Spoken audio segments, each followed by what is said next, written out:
Were there any questions? Nah, except that I finished my rough draft. Okay, yeah, turn it in and I'll take a look at it. Do you mind if I turn this in here? Later, when class is over? Yeah, you can turn it in later. There is going to be one more thing that's to do is the lab notebook. I just need to check your lab notebook, the observations in it. And so this is pretty much what I'm going to be looking for. Just if you have your name on the cover, you don't have to put the lab section. But, table of contents, number.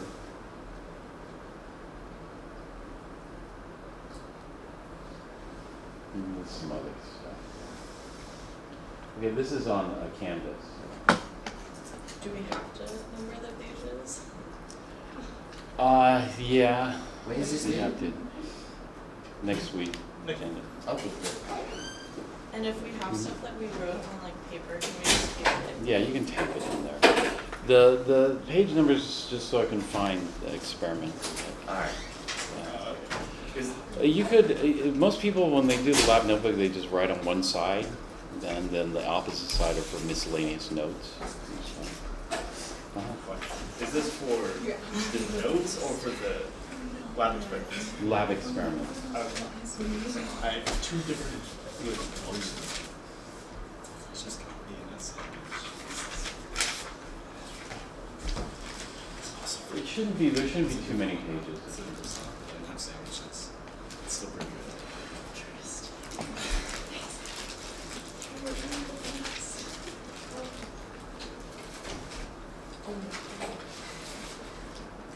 Right, there was a little bit.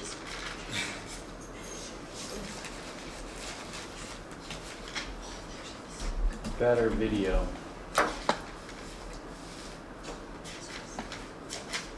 Did you I can do that. What? I was doing the drive-thru. Yeah, I thought I saw it. It's got my last name. Hey, I'll teach you. English And then you logged it and she had Starbucks and I was like, oh. I got it.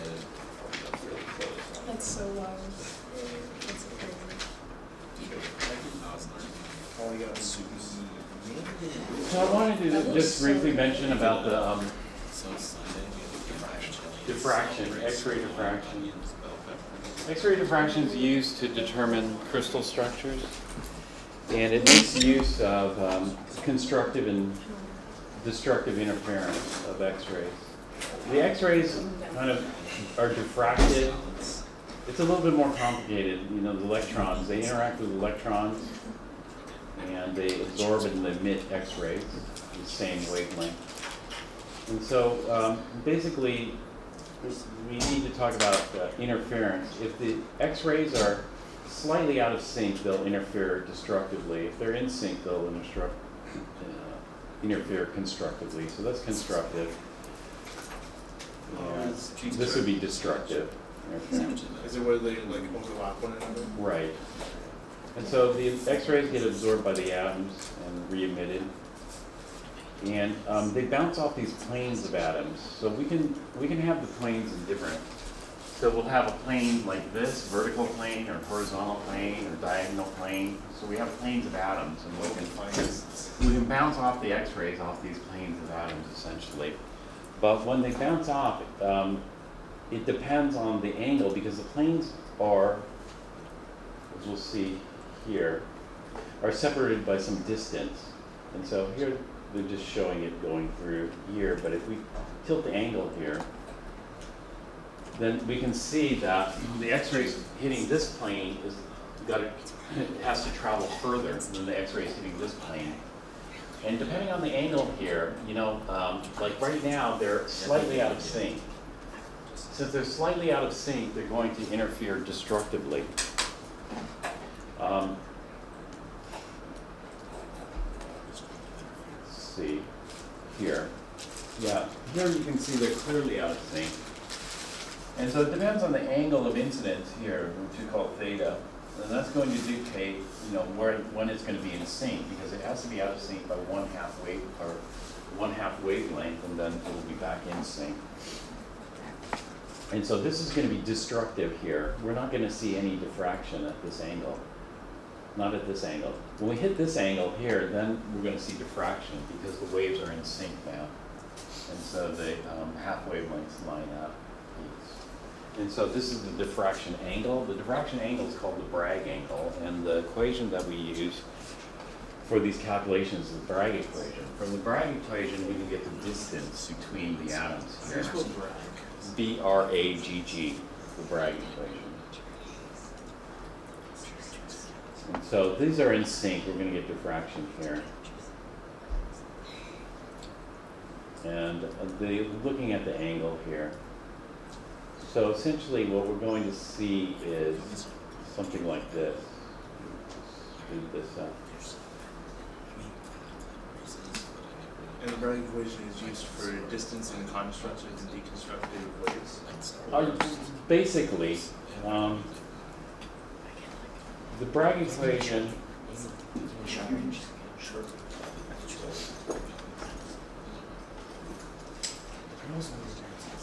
Sharpener, right? As in a pencil sharpener. Just check.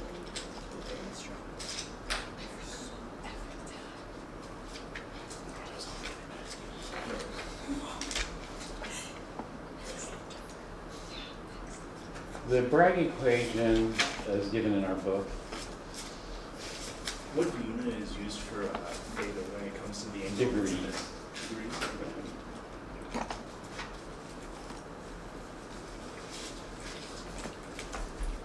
So we can take a look at the Bragg equation here. Let me finish up solid since we're almost done with solid. Is theta represented by a T or Theta is represented by the Greek letter theta. The theta here. And so they have to be in sync. It depends on the distance. The distance will dictate, how much farther this one has to travel. And so the angle theta is going to depend on d, the distance between the planes of atoms or ions or molecules. And they have a detector. So this is when we have diffraction. We have diffraction here. However, if the angle changes, it's destructive. And so there's only one angle where we're going to get constructive interference. That's theta. That's theta, and that theta is determined by the Bragg equation. This is the Bragg equation. The Bragg equation is very simple. The calculations using the Bragg equation are very simple. And so let's take a look at the Bragg equation. This is the Bragg equation here. N lambda is equal to 2d sine theta.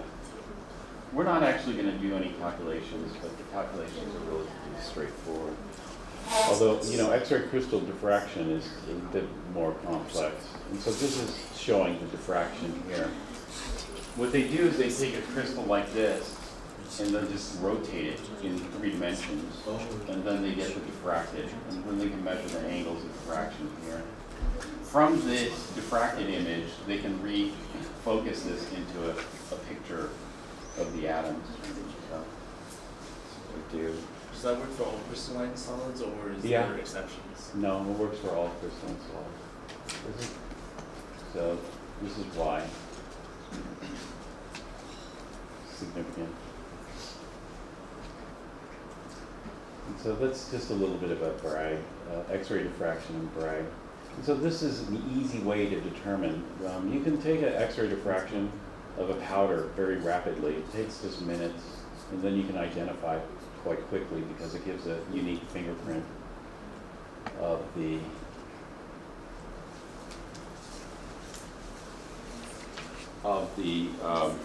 substance, the crystal.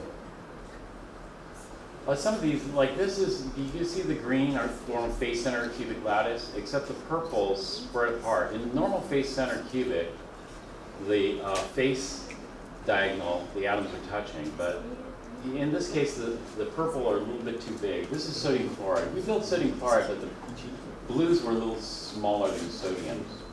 Really, it should have spread out the face center cubic a little bit more, so they just touched along the edge here. And so sodium chloride can be thought of as a face-centered cubic lattice of chlorides with the sodiums in all the octahedral sites. This is cesium chloride. This is body-centered with the cesium in the cubic site, cubic hole. A lot of structures are based on face center, and so one of those structures is diamond. Let's take a look at diamond.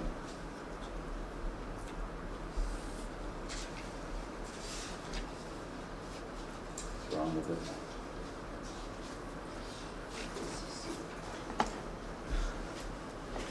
So you seem to be cycling 559. very quickly.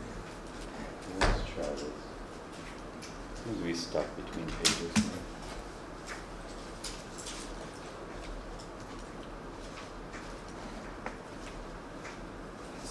All right, let's close that page.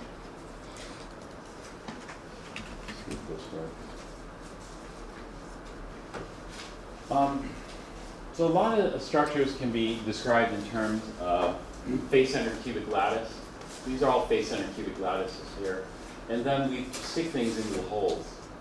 We looked at the tetrahedral hole here and the octahedral hole. There are a number of octahedral holes. This is just showing one of them. We didn't really look at the trigonal hole because there's not much that goes into the trigonal hole. The trigonal hole would be the smallest. And you can see that. So here's an octahedral hole in the lattice. And so one way of describing some other structures is by which holes they fill. And so when we come up with something like, I need to talk about the stacking patterns there. Something like diamond, or here, this is methane. Can you see what methane packs? These are methane molecules. What crystal structure does that pack in? Do you recognize that?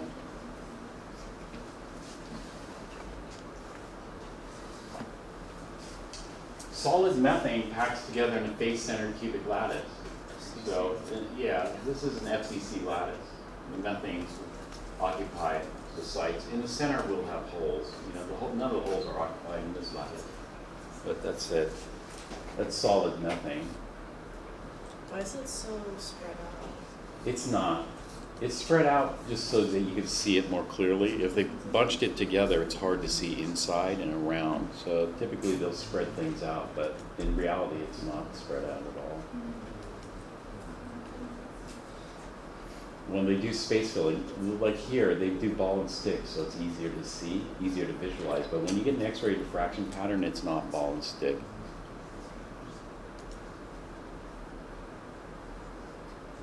So let's take a look at diamond. There. Do you see diamond? If you look at the gold-colored carbons, do you see what kind of lattice that is? And some of the silver. You see what it is? Just look at the cube, and what type of cube is that? It's face-centered cubic. It's face-centered cubic, but there are an additional atoms in there. So for example, if we pull off this corner, that's a tetrahedral site here. And if we pull off this corner, that's another tetrahedral, another tetrahedral, another tetrahedral. And so diamond can be described as a face-centered cubic lattice with half the tetrahedral sites occupied by carbon atoms.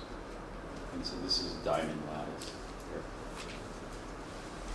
And so we can understand a lot of lattices based on the face-centered cubic. Face-centered cubic is the most important one to know, for sure.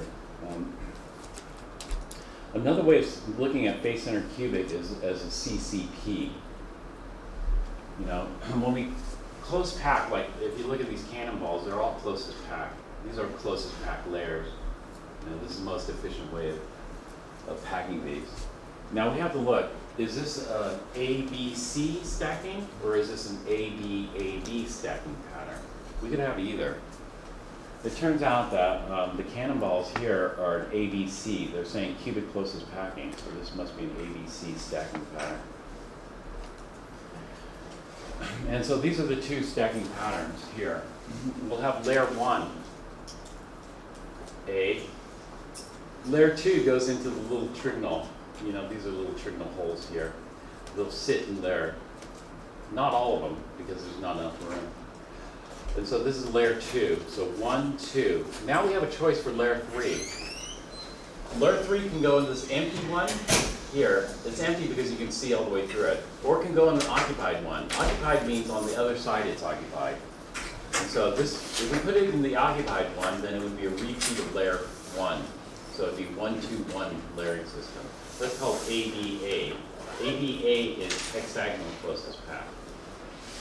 If we decide to put it in this one with nothing on the other side, then that's the ABC pattern. This is ABC pattern cubic closest packing. So if we take the unit cell and tilt it, then we'll see the closest packing layers like we did in the lab, and then we can determine that it's an ABC stack pattern here. They're just showing the holes here. The trigonal hole is not that important. Tetrahedral and octahedral are the most important for that. Hexagonal, though, we didn't talk about hexagonal because hexagonal is in a different crystal system. There are 14 crystal systems depending on the shape of this. We have the cubic one, which is the simplest. So we talked about the cubic. In the cubic system, there are 3 lattices. Simple, which is primitive, body-centered and face-centered. Cubic face-centered being the most important. And these cubic unit cells, we can just stack one on top of each other to build the crystal here. Now, there are more, though. There are more shapes. There's, you know, orthorhombic, hexagonal, etc. Different shapes of building blocks.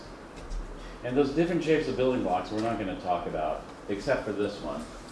We're going to talk about hexagonal. The hexagonal unit cell is given by this green trapezoid, whatever. This green one here is the unit cell.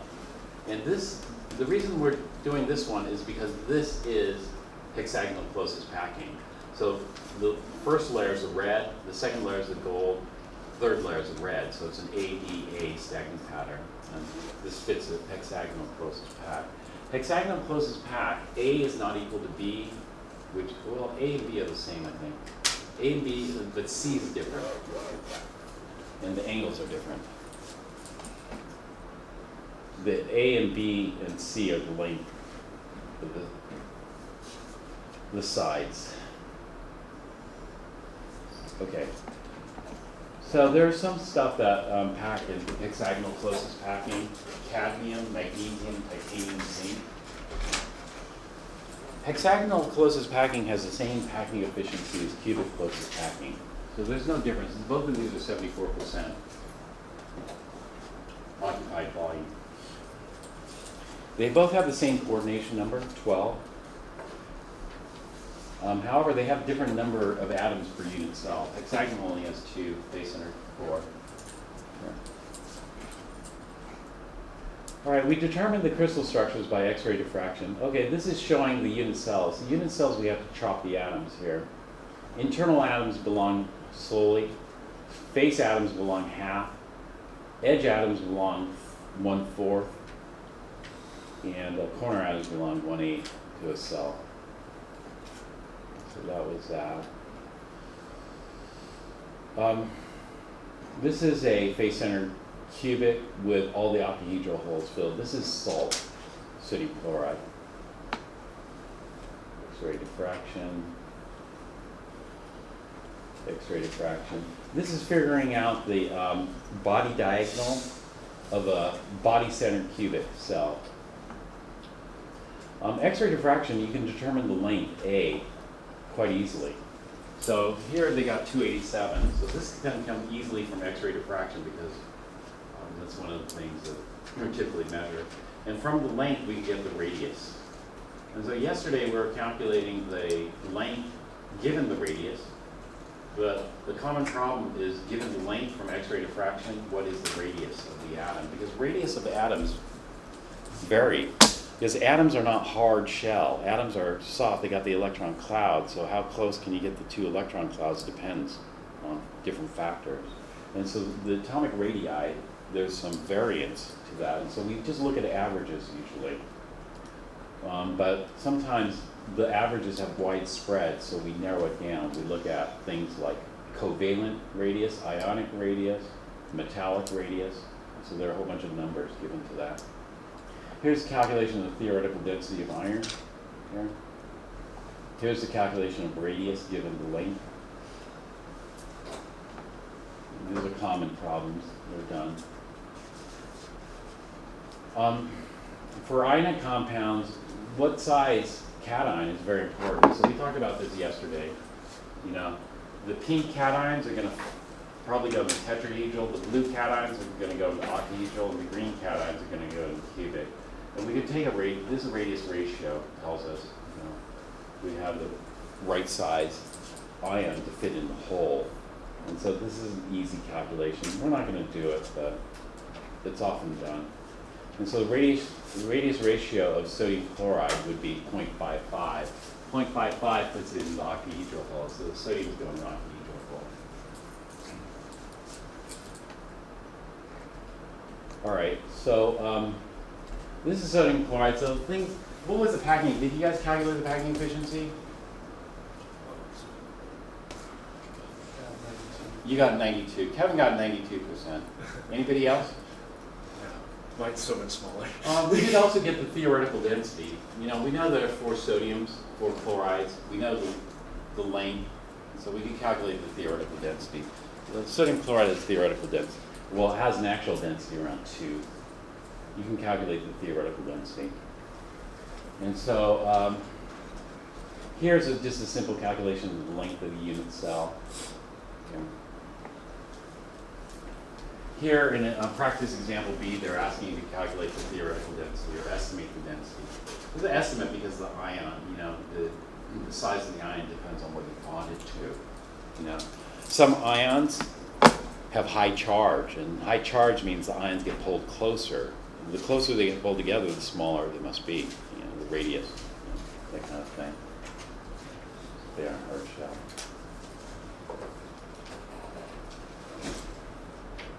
Here's some other structures. Zinc blende, which is zinc sulfide, has a face-centered cubic lattice of sulfides, but the zincs are kind of big, so they're pushing it apart. You know, they aren't touching. In zinc sulfide, they don't touch along a face diagonal. They're going to touch along a different. This one's much more difficult to figure out. Calcium fluoride, face-centered cubic lattice of calcium ions, with fluorides occupying all the tetrahedral sites. This is the orthogonal or orthorhombic crystal system. It's not a cube. So this is titanium dioxide with rutile structure. We're not talking about any other cubes. There's 7 different not cubes, but building blocks, 7 crystal systems. And in the 7 crystal systems, there are 14 different lattices. We only learned 2 cubic and hexagonal, and 3 lattices, simple, body-centered, and face-centered cubic.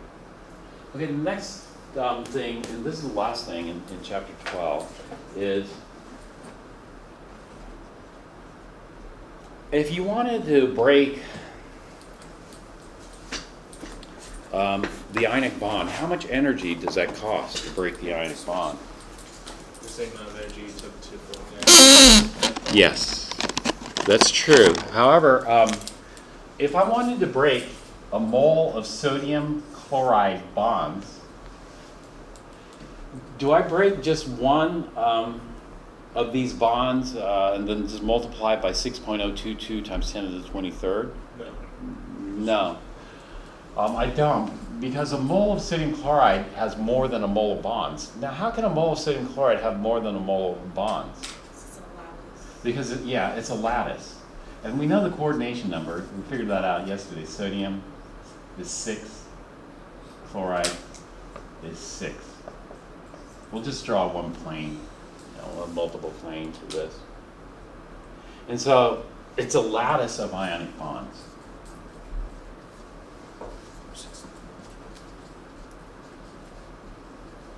And therefore, if I wanted to break a mole of sodium chloride apart, I have to break a lattice of sodium chloride bonds apart. Now, lattice of sodium chloride bonds is very tricky because what we do is we take a look at this. We take a look at the nearest neighbor interactions. So sodium, let's look at this one in the center. The nearest neighbors are chlorides. We have 6 of them. That's favorable, positive. However, the next nearest neighbor are sodiums, and that's unfavorable.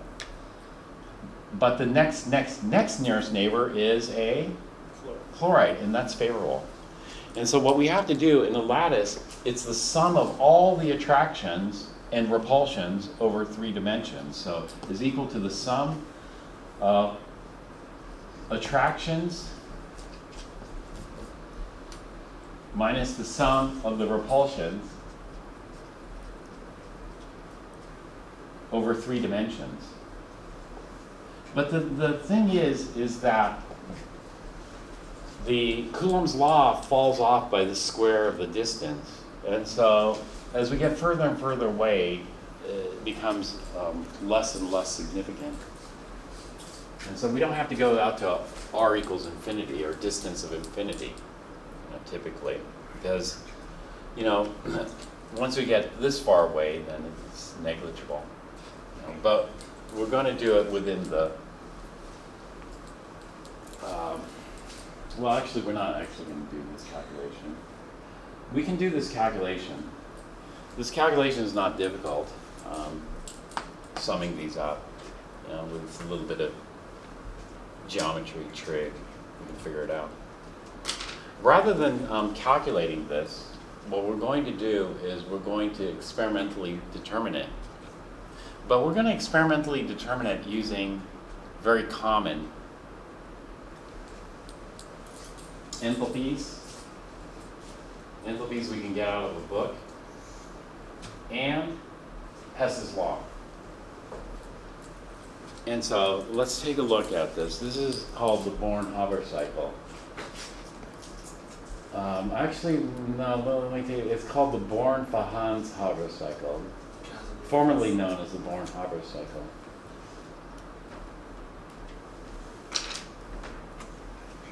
Okay, so what do we need to do?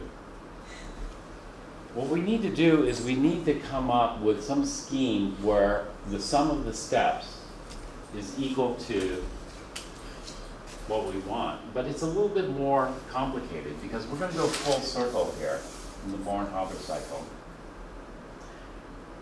And so this is what we do here.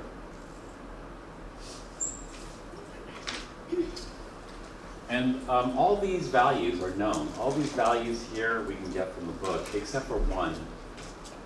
And the one value that we're going to determine is this one. This is the lattice energy. The lattice energy is going to be defined as the energy that's released. Actually, the lattice energy is the energy that's required to vaporize. Or no, maybe energy released.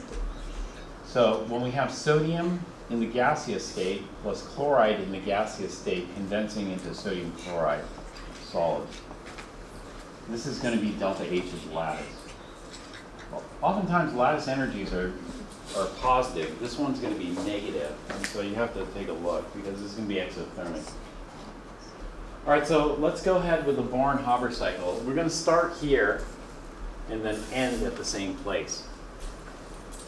And so in the Born-Haber cycle, we're going to start at sodium, the elements. Sodium, solid, and 1/2 chlorine gas. These are the elements in their most stable state. All right, the first thing we'll do is we'll look at sodium. We need to get to sodium ion gas. And so to go from sodium solid to sodium gas, that's called sublimation. We could also use Hess's law for this. So for example, we could go from sodium solid to sodium liquid to sodium gas. We could do it in 2 steps as well. And so this is delta H of sublimation. Delta H of sublimation is delta H of fusion, which is melting, plus delta H of vaporization. That's delta H of sublimation for sodium. So this is known, and this is going to have a value of 107 kilojoules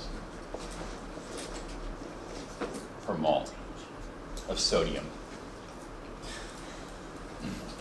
Okay, so the sodium gets converted to gas, but nothing happens to the chlorine, so we don't have to add any energy for the chlorine. All right, take a look at the next step. What do they do in the next step? They go, well, sodium gas doesn't change, so nothing happens to sodium gas, but chlorine does change. What happened to chlorine? Chlorine became chloride. Not chloride. 1/2 a mole of chlorine molecules were dissociated into chlorine atoms. This is homolytic bond cleavage, not heterolytic.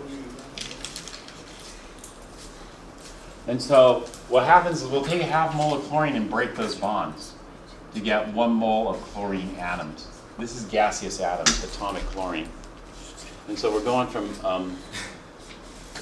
and so how much energy is that going to cost? That's going to cost 1/2 the delta H of the bond energy. And so this is going to be 1/2 delta H of, this is for bond energy for Cl2. You know, how much energy does it take to break a mole of chlorine bonds? And we'll take that. We're only breaking 1/2 a mole, so we'll cut that down in half.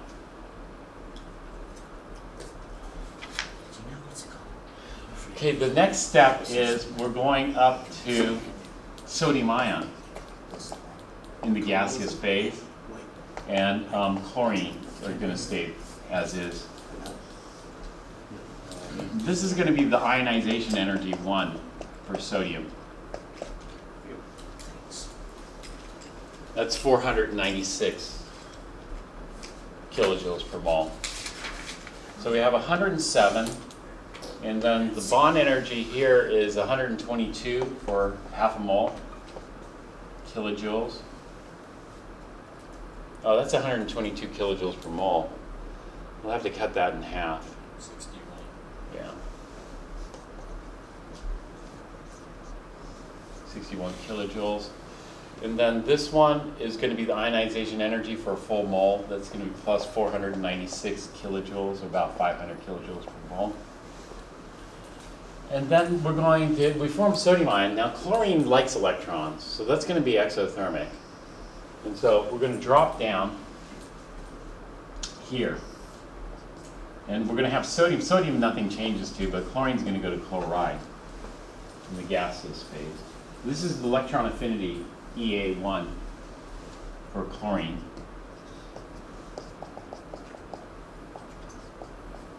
And we can look that up in the book. It's minus 349 kilojoules per mole of chlorine atoms.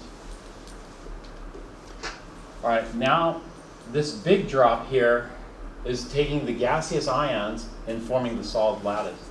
This big drop here is called delta H of the lattice. This would be the lattice energy. And this is what we're solving for. This is our unknown. But what we need to do is we need to complete the cycle. We haven't completed the cycle. And there's one last key to the cycle. The last part of the cycle is this. We're going to remember what a formation reaction is. A formation reaction is defined as formation of 1 mole of substance from the elements in their most stable state. And so here are the elements in the most stable state at 298 Kelvin. And when we're forming 1 mole of sodium chloride, so this is delta H of formation of sodium chloride. But what we want to do is we want to go full cycle here. If we go full cycle, then how should we do this? How we should do this is this. We should reverse this. And so delta H of formation of sodium chloride is minus 411 kilojoules per mole. And we're going to reverse this. So this is minus 411 kilojoules per mole. And if we reverse it, this would be minus delta H of formation, which is going to equal plus 411 kilojoules per mole. Okay, now we're good. And so we're going to go up. And then we're going to go down. We're going to go up and down the same amount. And so what I do in the Born-Haber cycle is I look, okay, let's go up. And so if we go up, it's going to be 411 plus, what was this? I guess I didn't write this up. Oh, there, 107 plus 61 plus 496. And so how much is that? 1,075. 1,075, thanks, kilojoules. Okay, that means we got to go down 1,075 kilojoules. And so if we go down 1,075 kilojoules, that's negative, and that's going to equal minus 349 kilojoules plus the delta H of the lattice. And so go ahead and calculate. Let's calculate the delta H of the lattice. Delta H of the lattice is going to be, what's 1075 minus 349? 787. 786. Okay, delta H of the lattice is 786 kilojoules per mole. Yeah, 726. 726. Is it 726 or 786? I guess 726 for 1075 minus 726.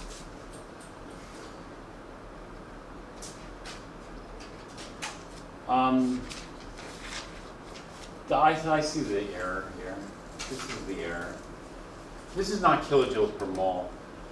That's kilojoules.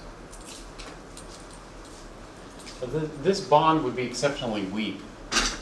A bond of 100 kilojoules per mole would be comparable to peroxide.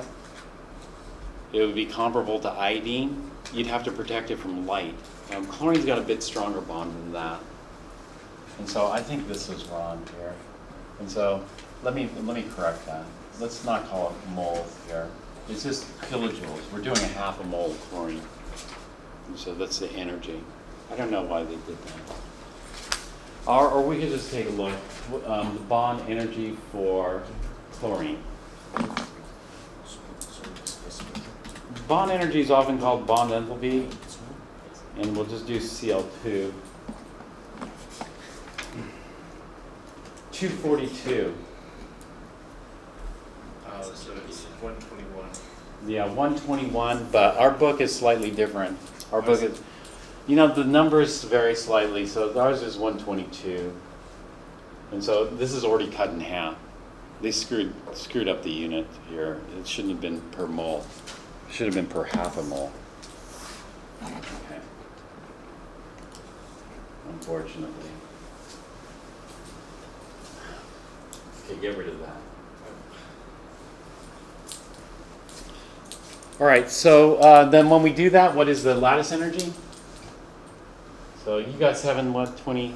Yeah, 726. But that's 726 plus 61, 787. Yeah, 787.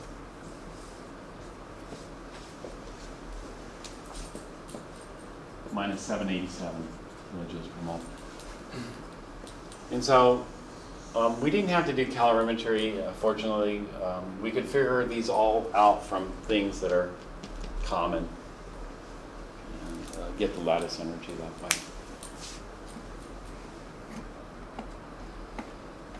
Let me talk about lattice energy a little bit more.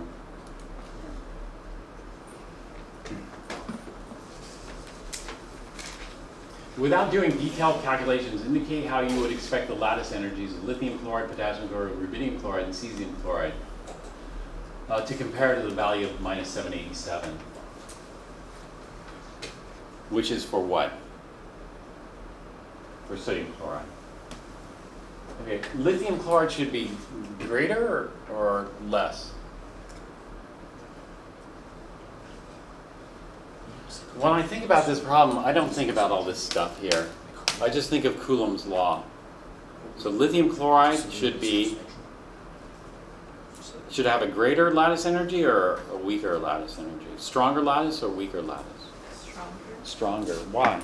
Lithium smaller. Lithium smaller. And so when we look at an ionic bond between lithium and chloride, it should be stronger than an ionic bond between sodium and chloride because of the size. We think of this as charge density. And so lithium chloride should have a stronger lattice, whereas KCl, RBCl, and CSCl should all have weaker lattices because all those cations are bigger than sodium. Determine the lattice energy of KF from the following. So they give us delta H of formation, they give us the enthalpy of sublimation, they give us all the data. We just have to string it together in the up-down cycle, the Born, Fahan, Haber cycle. So that's this occurrence.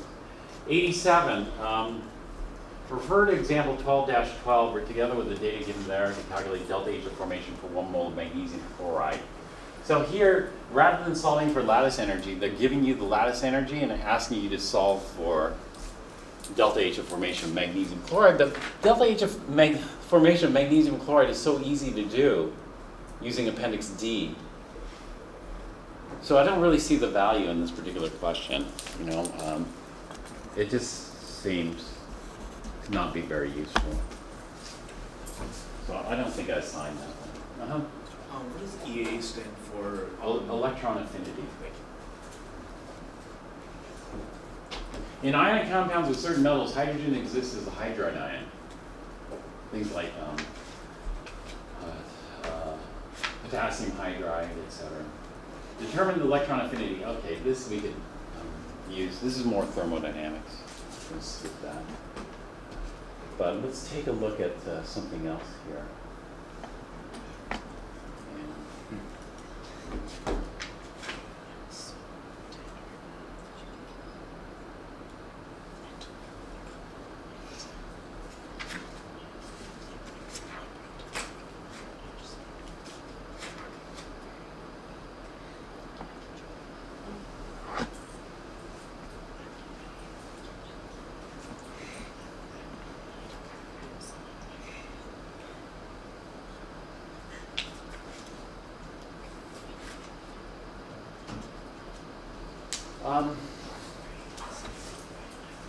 You know, one of the questions that comes up, and there's a homework problem for this. One of the questions that comes up is, why do we form sodium chloride? Because if you look at sodium and chlorine, we'll start off with sodium and chlorine. To make sodium ions is not free. To make sodium ions is going to cost us 500 kilojoules. But then, hey, we're going to get 350 kilojoules back. So would you spend 500 kilojoules to get 350 kilojoules back? No, who would do that? And so why does sodium chloride, why does it, and so a lot of people say, oh, you know why they do it? Because they want an octet. You know? So chlorine wants an octet. Yes, it wants an octet. And so we get 350. And then sodium is going to be isoelectronic with the nearest noble gas, which will be neon. And so this will have an octet, neon's octet. And so we have an octet. But is that still favorable? No, so you say, okay, they want to form an octet. This is why we form the ions here. And the reason they form octets is not because they want to form octets. The reason they form octets is because they want to maximize bonding. They want to maximize bonding. And the higher the charge, the better. So for example, if we could go from sodium plus to sodium 2 plus, that's better. Because you know what? The lattice energy is going to go way up. But why don't we go to sodium 2 plus? Because it would interfere with It would, yeah, interfere with the core electrons. It costs too much. Yeah, it costs way too much. Ionizing core electrons is 10 times more energy. And so this is why it stops at octets. It stops at octets because, okay, we want to add more electrons to chlorine. If it goes chlorine -2, wouldn't that make a much stronger lattice? Yes. But it's not going to go there because to put an extra electron on chlorine would have to go in the next shell. In the case for chlorine, it'd be in the 4th shell. Is that favorable? No. And so the whole thing about octets and noble gas electron configurations and all this is to maximize bonding. And to maximize bonding, there's a cost to it. And the cost is the energy cost in forming the ions. Forming the ions isn't always free.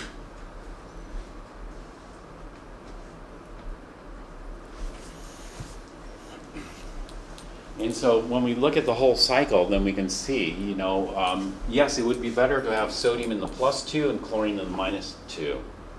And we're going to get a much bigger lattice energy, but it's not going to compensate for the additional ionization energy. And the electron affinity 1 is exothermic, but electron affinity 2 is endothermic. And so there's going to be a net cost, and that net cost is going to be too big.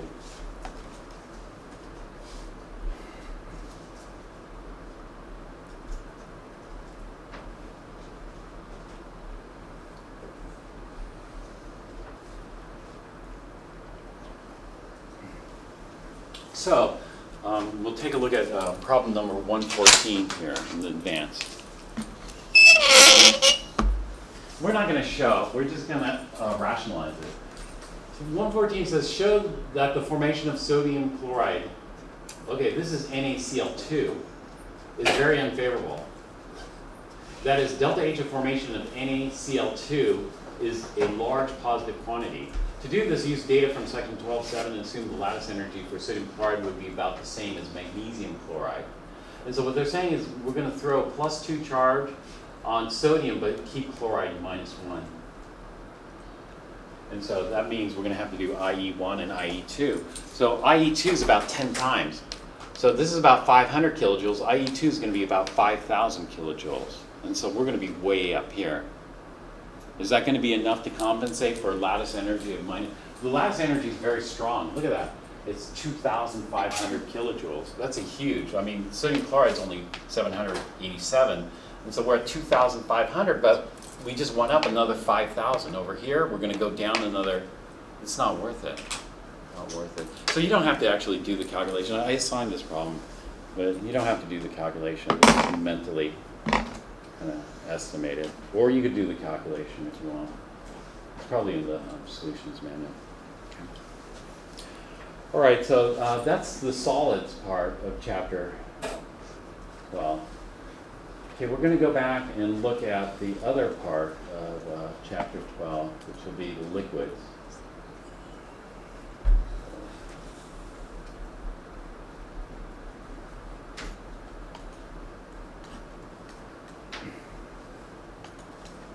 And so there are different properties. Surface tension.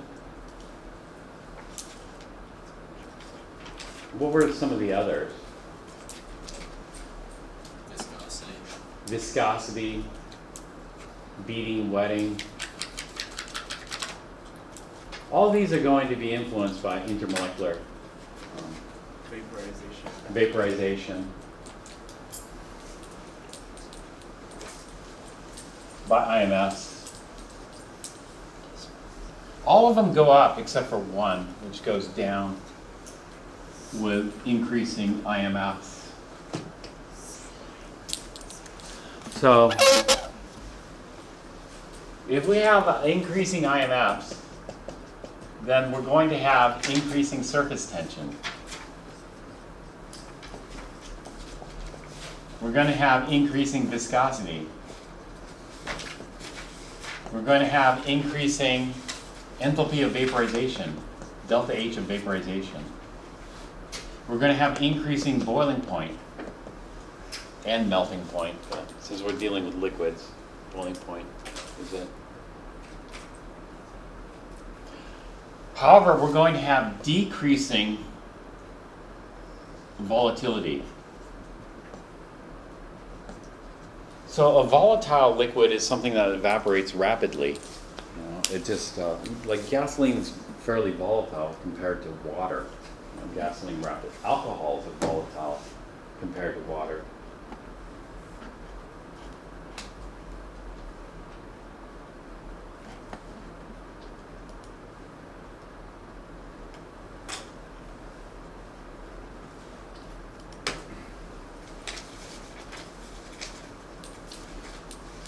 We're also going to have one other thing. Volatility is going to be related to vapor pressure. Sorry, these two are related. And it's going to be decreasing vapor pressure.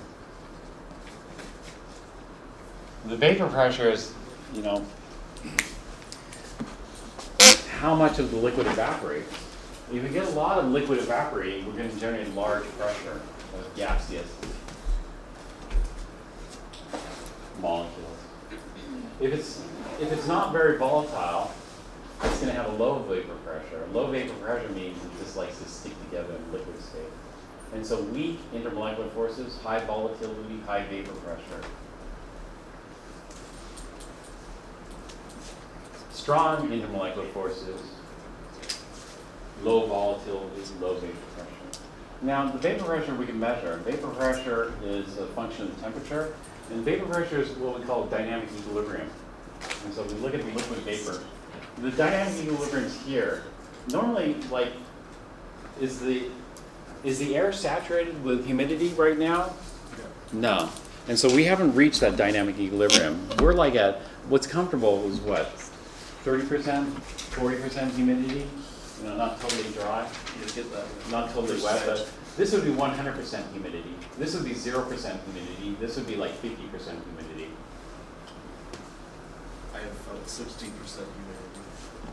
South Lake Charles. And so the vapor pressure, yeah, we can compile these in a table, or we can graph them. And so we can measure the vapor pressure, and then we can graph them, and then we can come up with an equation. The equation for vapor pressure, which we'll talk about. The equation for vapor pressure is pretty simple. And so, which one's the most volatile?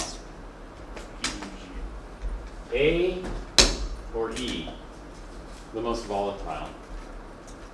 A. A is the most volatile. A is going to have the highest vapor pressure.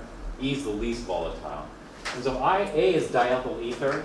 E is aniline. Aniline has strong hydrogen bonding interaction. Diethyl ether is just dipole. All of them have dispersion. And they're all small molecules. If we start going jumbo-sized molecules, then we've got to worry about dispersion. This is the vapor pressure data for water, and that's the vapor pressure curve for water. Vapor pressure curve, vapor pressure data. Now, the vapor pressure doesn't behave using the ideal gas law. Why? Because they're not ideal temperatures. Because the vapor pressure doesn't behave using the ideal gas. You can't fit vapor pressure using ideal gas law because as temperature changes, the number of molecules, the population increases or decreases. Vapor pressure would obey the ideal gas law if you factor in how many additional molecules vaporize. And so N increases or N decreases with temperature. And so what we're saying here is N is increasing with temperature, so the pressure is skyrocketing. Because not only is the temperature increasing, so the pressure should increase, but the number of molecules is increasing. And therefore the pressure increases. And so we don't use the ideal gas law. Do you know what law or what equation we use to describe vapor pressure? Hess. Not Hess's law. Born-Haber. Not Born-Haber. Not Born-Fahan-Haber. Beer. Not beer. Yeah, I was gonna say beer. We use the, Van der Waals? no, not the Van der Waals. It's coming out. No, we use this equation. You know what this equation is called? This is called the Clausius-Clapeyron equation. That's a new type of equation I was ever heard. Right, this is totally new. This is a new equation that's going to describe the vapor pressure relationship with temperature. And so this is going to compensate for the increase in population. There are three forms of the Clausius-Clapeyron equation.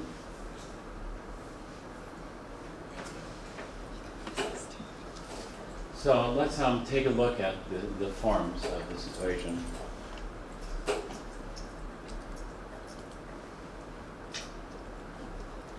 You know the curve that we looked at, the vapor pressure curve looked like what? Exponential. Exponential. And so when we look at the vapor pressure curve, it's exponential. You know, the pressure increases exponentially with temperature. And so the pressure is, we can just model this using empirical fitting functions like Excel.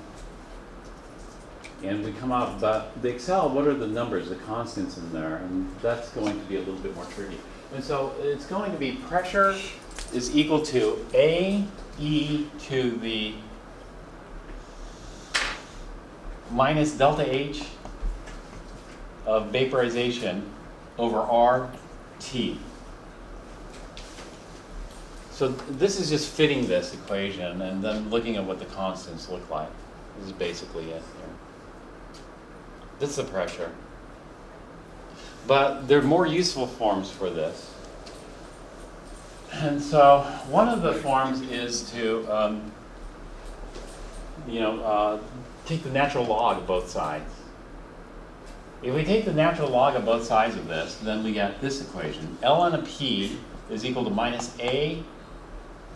I shouldn't say A, or should I say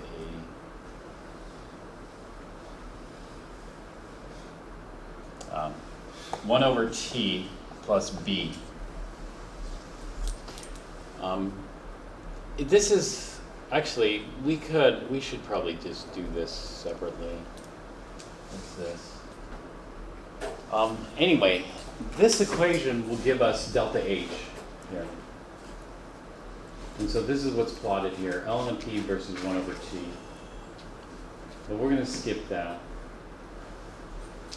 That's the equation in our book. But I probably should take this. This one isn't shown in our book.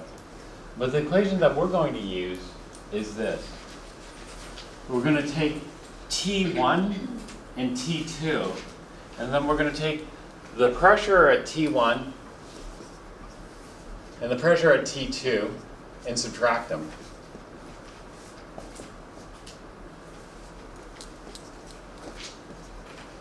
And so we're going to take two equations and then combine them. Actually, we're going to end up subtracting them. And so what we end up with here is ln of P2 over P1. So we're taking P2 minus ln of P2 minus ln of P1, and then we're combining it. And I'm not going to go through the math. This is going to equal minus delta H of vaporization over R, 1 over T2 minus 1 over T1. Okay, this is the famous Clausius-Clapeyron equation here.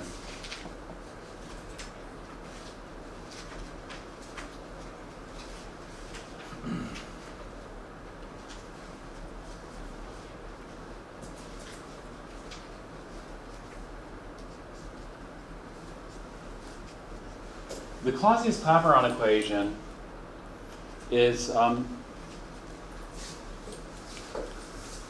useful for this. We could figure out the vapor pressure at any temperature, as long as we know what the vapor pressure at one temperature is and delta H of vaporization. And so what I can do is I can predict what is the vapor pressure up here.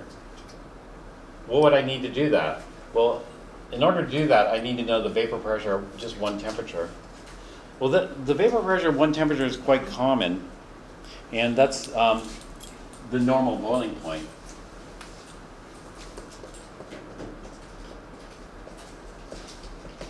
Boiling is when the vapor pressure is equal to the atmospheric pressure.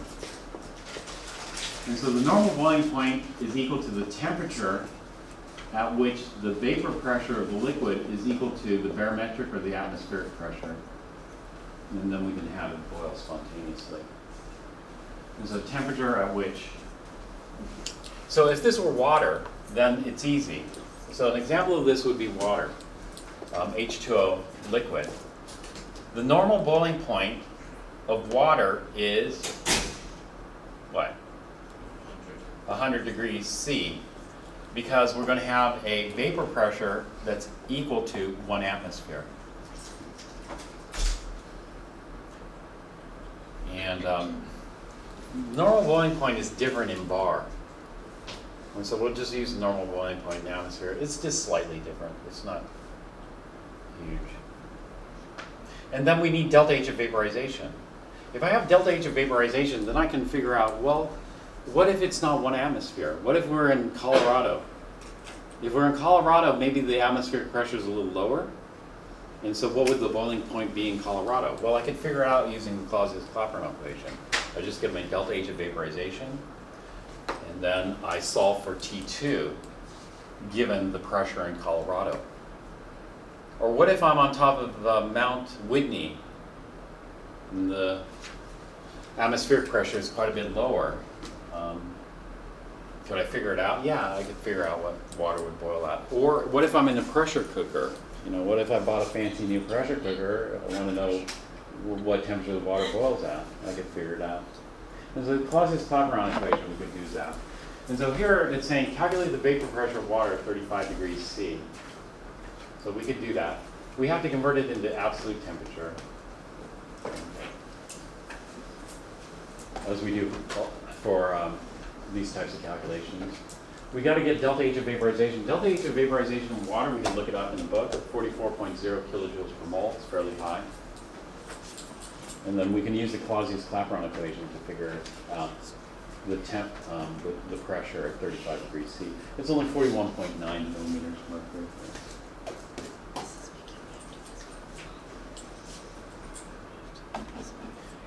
So this is asking some more. Okay, so we have normal boiling point here. You know what this is showing? This is showing an empty cup. But this is showing a paper cup filled with water. A paper cup filled with water being heated by a Bunsen burner, isn't that going to catch on fire? No, because there's going to be a certain temperature required for the paper to combust. And if we have a reservoir of water in here, you know, most of the heat's going into boiling the water. This is at 100 degrees C.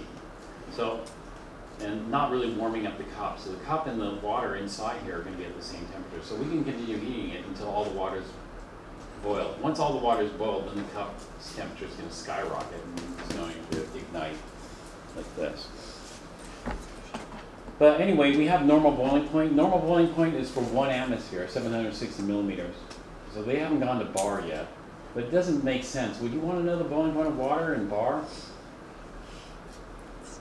Probably not. I mean, it's just... So some things make sense, some things don't. Here, this is showing water boiled at room temperature. And so they hook it up to a vacuum pump here. And then they can make it. Because if we lower the barometric pressure, that is the atmospheric pressure, then we can get water to boil at a lower temperature. And so we could use the Clausius-Clapeyron equation for this as well. We figure out how much vacuum can we pull, and then we can figure out, or we figure out what is room temperature. Room temperature we'll keep at T2, and then we'll figure out what P2 is. Once we figure out what P2 is, it comes out to about 23 millimeters of mercury. So if we have a vacuum pump that pumps down to 23 millimeters of mercury, we can boil water at room temperature. Because then the vapor pressure of water is equal to the atmospheric pressure. The atmospheric pressure here has been lowered dramatically by the vacuum pump. Does that work was it inversely, right? Where the higher the pressure of the atmosphere, the longer it takes for it to vaporize? The higher the temperature, yeah. So if you reverse the vacuum pump and force air into this, then it's going to take a lot higher temperature. That's the whole thing with pressure cookers. Pressure cookers, people like pressure cookers because there's a rule of thumb in cooking. The rule of thumb in cooking is that for every 10 degrees C you can increase the temperature, you'll cook things twice as fast. And so, let's say you go from 100 to 110 degrees C, it's a small temperature change, but you're going to cook things twice as fast. Versus going from 100 to 90 degrees C, it's going to take twice as long to cook. And so, you know, this is why if you're in Denver, Colorado, all the cooking instructions are for longer times. It takes more time to cook things, and then you'll probably need more water because you'll probably be boiling it off. Stuff. I do quite like my pressure cooker. It's very, very helpful. Oh, you have a pressure cooker? Yes. Oh, that's good. It's very helpful. Okay. It's very weird. Makes Okay. a lot of beeping noises. Now we're going to look at some thermodynamics. These are called cooling and heating curves. Here. This is a cooling curve here. A cooling curve, this is L for liquid. So if we take a hot liquid and cool it down, it doesn't cool linear like this, but this is just time. You know, it's exponential, but it's fine. And so the liquid cools down until it gets so cold, this is water, that it's going to start to freeze. And so once we hit 0 degrees C, the liquid freezes. When liquid freezes, then we have an equilibrium between the liquid and solid. We're starting to freeze some of the liquid water into solid. Once we freeze all the liquid, then it becomes a solid, and then we can continue cooling the solid down. So this is an object. Objects warm or cool. This is a process, freezing. Freezing is the reverse of fusion.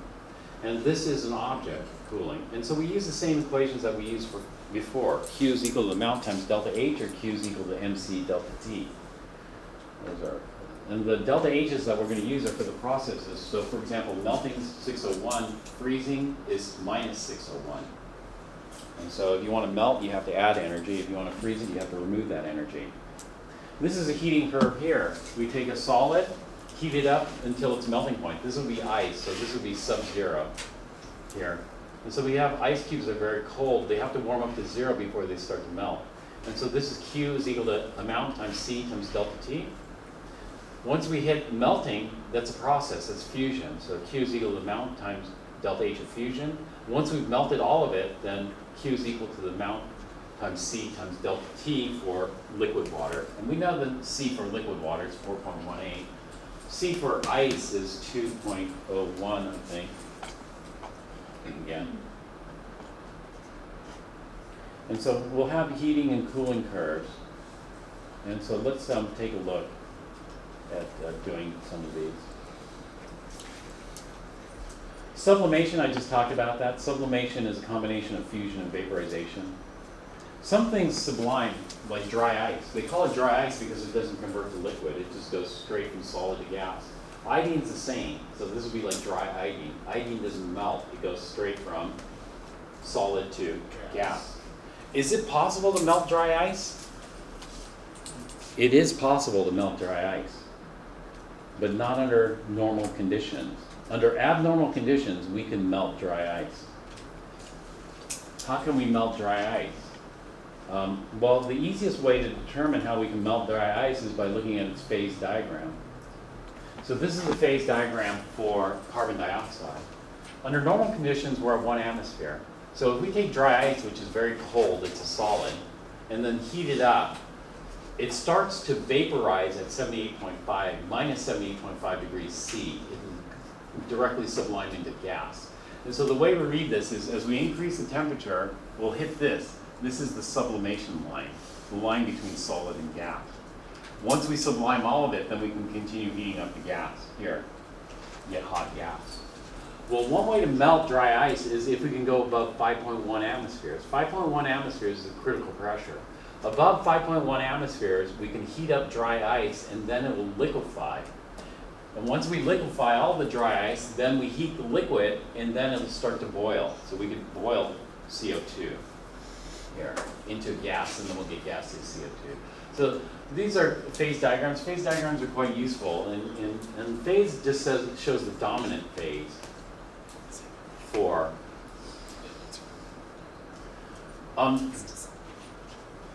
liquid. Now, is it possible to sublime ice, just regular ice, not dry ice? Is that possible? Under abnormal conditions? Yes, under abnormal conditions. Yes. I'm sure there was a point where it can be sublimed. It would just have to be under 1 atmosphere. Yeah. And so let's take a look at the phase diagram for water and see under what conditions can we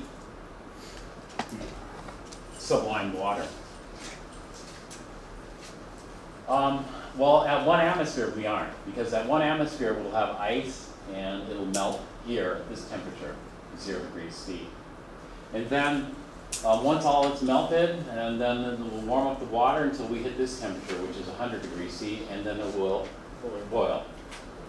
And so this will be the heating line for ice. The only way we can sublime ice is by going to very low pressure.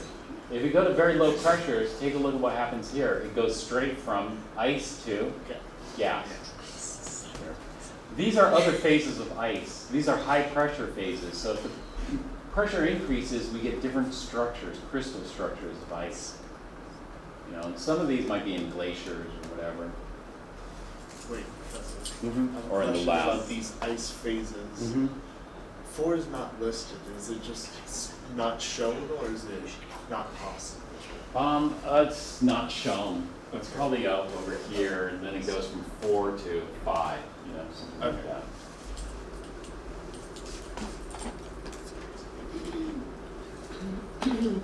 All right, so phase diagrams are quite useful, but one thing you should know is this. What's more dominant, ice or water? Which one's more dominant you can see here by the angle of this curve. You see that liquid water occupies more area than ice. You see that? And so liquid water is more dominant in that sense. Dominance may be the wrong word, but this is very unusual Much more prevalent. because in most substances, look at the angle. Which one is more favored, solid or liquid? Solid. Solid. Solid or liquid? Solid. Solid. In most phase diagrams, the solid is the favored versus the liquid. And so when we look at the space here, the solid occupies more space than the liquid. Solid's more favored. And so water is very tricky. There are 2 ways to melt water. Can you tell me 2 ways to melt water? Heating it up. Heating it up. So we start over here, we heat it up, and eventually it'll melt. Yeah. What's the other way? The other way is we don't have to change the temperature at all. We can decrease the pressure. Decrease the pressure? Yeah, we can create a vacuum. No, if we decrease the pressure, we're going to go to Gas. gas. We need to Evaporator. increase the pressure. You see, if we're down here at this temperature, and we stay at the same temperature, and we increase the pressure, what's going to happen? It's going to melt. And so this is the whole idea behind ice skates. You know, ice skates, you increase the pressure to make a thin layer of water. So there's less friction. And so ice, one way to melt ice is to crush it. But that doesn't work for everything. Because usually when we increase pressure, what do we do? When we increase pressure, we just stay solid. White water is rare. Yeah, water is really rare. Water is very unusual. And so in biochemistry, they talk about all this stuff as a full chapter. One chapter is dedicated to water. Okay, now what we're going to do is we're going to do some thermal calculations. You guys ready for a thermal calculation? Yeah. Okay. Positivity, come on. Prepare yourself. Okay, so what we're going to do is we're going to take some ice. Let's take 50 grams of ice, and this is going to be at minus, here we go, minus 5 degrees C. Yes. A lot of freezers go down to minus 5 degrees C. Will ice melt at minus 5 degrees C? No. No. What we have to do is we have to warm the ice. So Q1, ice warms. Well, it's an object. Ice is an object. It's the amount times C times delta T. And so the amount is 50 grams. C for ice is the specific heat of ice. And so we have to look that up. It's either I think it's 2.00 or 2.01. And the specific heat of the water. You know the specific, that's very good. State. You should know the specific heat of water, but what is the specific heat of ice? You don't have to know that. We can just look that up in the table. 2. I don't know many significant figures. What is it? 2. I don't 2. know. I don't know many significant figures. I haven't looked at that one. They only give us the fusion. I have to go back to chapter 7. But what if we go to Google? Google may have our answer. Yeah, Google probably has it.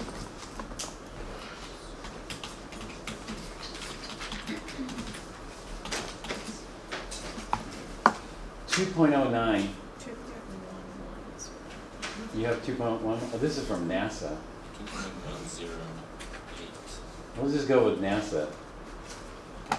Let's do that. The consequences of getting it wrong are more significant for NASA, so I think they might take more time to make sure the data is the latest. So we'll just do this, 2.09 joules per gram degree C. 2.9 kilojoules. Well, it's kilograms, so we're just gonna go per gram. Delta T, well, we gotta go up to 0 degrees C. So this is called a heating curve, and so we'll follow this along on the heating curve. So the heating curve, we start at -5, and then we're gonna go up. And so in a heating curve, we have the temperature and we have the heat, Q total. And so we'll start at -5 degrees C, and we gotta add heat until we get to 0 degrees C. This is Q1. And so Q1 times delta T is T final, 0 degrees C, minus T initial, minus a -5 degrees C. It's plus 5 degrees C. And so what does that equal? 250 250 times 209. times 209.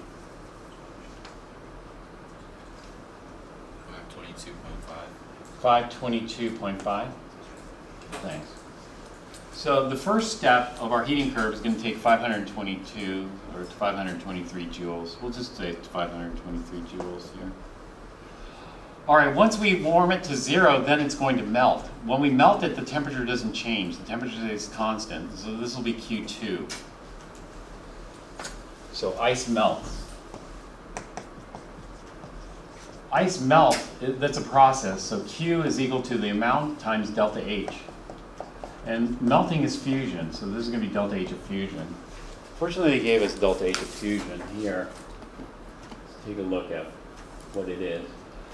Delta H of fusion for water is 6.01 kilojoules per mole. In Chem 4, they give us kilojoules per gram. Here, they're giving us kilojoules per mole. So what we're going to have to do is we're going to have to go 50 grams of water. A mole of water weighs 18.02 grams, and then it's 6.01 kilojoules per mole. And so how much energy is required to melt this? 16.68. 16.68 Yes. kilojoules. Yes. Okay, we have a mismatch of units, so we either got to convert this to kilojoules or convert this to joules, but we'll do that later. Okay, once we melt all the ice, then as we add heat, the liquid is going to warm until we hit what temperature? 100 degrees. 100 degrees. So at 100 degrees C, the liquid will stop warming. So this will be Q3. Q3 is water warms. Water warms. Water warms, that's Q3 is equal to the amount of water times C times delta T. So I know the amount is 50 grams. C is 4.18 joules per gram degrees C. And delta T is going to be T final, 100 degrees C, minus T initial, 0 degrees C. So we're going to heat it up all the way. And so how much heat does this take? 20,920 joules. 20,920 Yeah, 920. joules. Okay, once all the water warms to 100, then as we add heat, and we're just continuing to add heat here, what's going to happen? The water is going to start to boil. Water boils at 100 degrees C, the temperature doesn't change. It's converted to gas. It gets, all that energy goes into converting to gas. So water boils. Water boils is a process. So Q is equal to the amount times delta H. For boiling, we want delta H of vaporization. Now, delta H of vaporization changes slightly with temperature. We have delta H of vaporization at 298, and water doesn't boil at 298. And so what we're going to do is we're going to use the same delta H of vaporization. It's going to be wrong slightly, but that's all right. So what we're going to do is we're going to go 50 grams, convert it to moles, and then we're going to use 44.0 kilojoules per mole. This is at 298 though, so we'll put a little asterisk there. It's actually the wrong value. We should use the one at 373, but it's not in our book. Or is it in our book? I don't think it's in our book. Search it up. Just. No. I'm not going to search it up because let's see what the book says. Take a look at what the book says.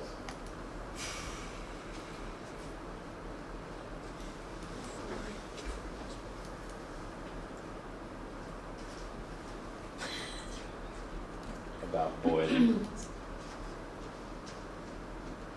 What is boiling?